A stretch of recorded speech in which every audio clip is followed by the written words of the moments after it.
This conversation is powered by Google Illuminate. Check out illuminate.google.com for more.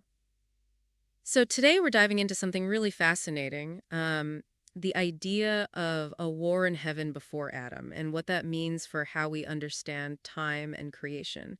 It's a pretty wild idea. It really shakes things up. Yeah, it does. The idea of a cosmic battle before human history. It really changes how we look at the Bible story. Exactly. This whole previous age thing isn't just a little side note. It's a huge deal. It shapes everything, the present and the future. It's a much bigger, more complicated story than most people realize. And it's all tied to verses like Deuteronomy 4:32. Let's look at Deuteronomy 4:32. It says to ask about things before these, since the day that God created man. What does that before actually mean? Well, it suggests a time before Adam, a time when huge things happened, like a war in heaven. Right, so we're not just talking about the earth being created, but a whole different era with its own history and battles. Exactly. The text hints at a really rich history before humans showed up. And this history before Adam includes a war, a massive rebellion. A war that totally changed creation and set the stage for what we read in Genesis. It wasn't just a metaphor, it was a real cosmic battle. Yeah, the text points to a real fight with beings from the heavens. And we still feel the effects of that war today. Absolutely. It's a conflict that echoes through history.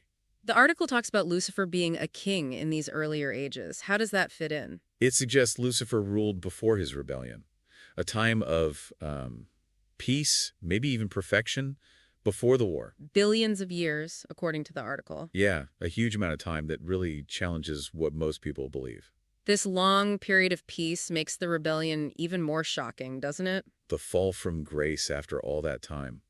It's incredibly profound. It shows just how huge Lucifer's mistake was. And the terrible consequences. This long reign also explains why God's judgment spans 2 ages. The 6,000-year age and the 1,000-year reign are part of a bigger, more complete judgment. The article says God's judgment isn't just about punishment, but about settling things. It's about justice and restoring order after the cosmic mess. So the 2 ages of judgment are a response to the war in the previous age. A way to fix the damage from the rebellion. It's a long-term plan to bring harmony back to creation. A plan that plays out over thousands of years. And this changes how we think about time itself. It expands our understanding of God's plan and how big it is. We need a bigger, more cosmic view of the Bible. A view that includes the vastness of time and the spiritual world. How does this affect how we read other parts of the Bible? We have to rethink verses we usually take literally. Like verses about creation timelines. Yeah, the 6-day creation story might need a different interpretation. Maybe those are symbolic periods, not literal days. Or maybe different eras within a much longer time frame. We need a more careful understanding of the language in the Bible. We need to look at the context and the main message. And this opens up new ways to think about theology.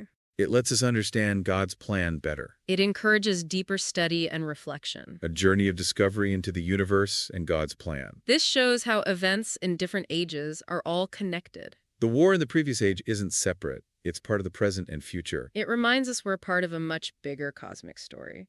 For those who want to learn more, the article has lots of references to other scriptures and studies. It's a great resource for further exploration. It encourages a more complete and connected approach to studying the Bible. An approach that sees how everything is connected. This has been a really thought-provoking discussion, challenging our ideas about time, creation, and spiritual warfare. It's something that needs careful thought and more study. Thanks for this insightful discussion.